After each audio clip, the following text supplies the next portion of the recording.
চলো আজকে আমি বানাবো একটা মাছ। তাই দেখো প্রথমে আমি নিয়ে নিয়েছি মাটি। এরপর মাটিটাকে আমি লম্বা করে গোল করে কেটে নেব। হাতে জল নিয়ে মাটিটা একটু মসৃণ করে নেব। জানো তো, এর আগে আমি কোনোদিন কিন্তু মাটির মাছ বানাইনি, তাই আমার একটু ভয়ই লাগছিল যে শেষ পর্যন্ত আমি এটা কমপ্লিট করতে পারবো কিনা।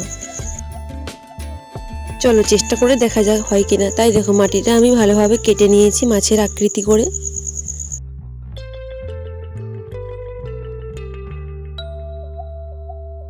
আর এদিকে দেখো মাছের লেজ বানানোর জন্য আমি মাটি কেটে নিয়েছি। এরপর এটাকে আমি ভালোভাবে অ্যাটাচ করে নেব জলের সাহায্যে।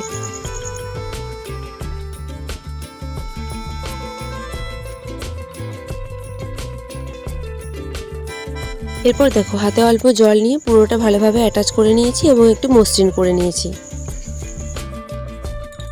এরপর দেখো ছুরির সাহায্যে বাকি মাটিটা আমি কেটে নিয়েছি এবং লেজের আকৃতি ভালোভাবে করে নিয়েছি।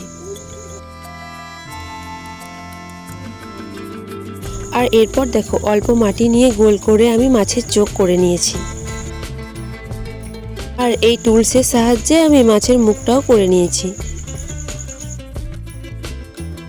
এরপর মাছের পাখনাগুলো একে একে আমি মাছের সাথে অ্যাটাচ করে নেব। আচ্ছা তাহলে তোমরা আমাকে বলো তো, এই তো নববর্ষ গেল, তাহলে নববর্ষতে কে কে মাছ খেয়েছো সেটা আমাকে কিন্তু জানিও।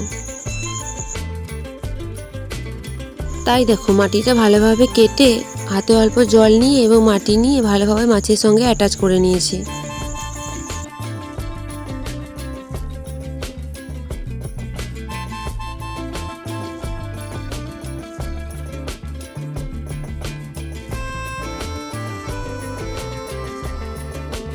দেখো এইভাবে একইভাবে আমি মাছের আরও দুটি পাখনা বানিয়ে নেব এবং ভালোভাবে অ্যাটাচ করে নেব। আর জানো তো, আমার তো গ্রামে বাড়ি, তাই গ্রামের দিকে কিন্তু অনেক পুকুর থাকে। তাই ছোটোবেলায় আমরা সবাই মিলে মাছ ধরতে যেতাম পুকুরে। তাহলে তোমরা কি কেউ আছো যারা মাছ ধরতে ভালোবাসো এবং পুকুরে মাছ ধরতে যাও? তাহলে কিন্তু আমাকে কমেন্টে জানিও।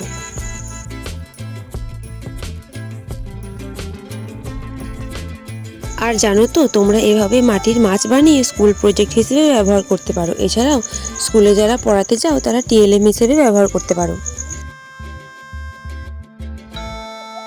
আর দেখো আমার মাছটা মোটামুটি হয়ে এসেছে। আমি এরপর একটা ভিজে কাপড়ে করে মাছটা একটু ভালো করে মুছে নেব, তাহলে ওপরের বালিগুলো পড়ে যাবে।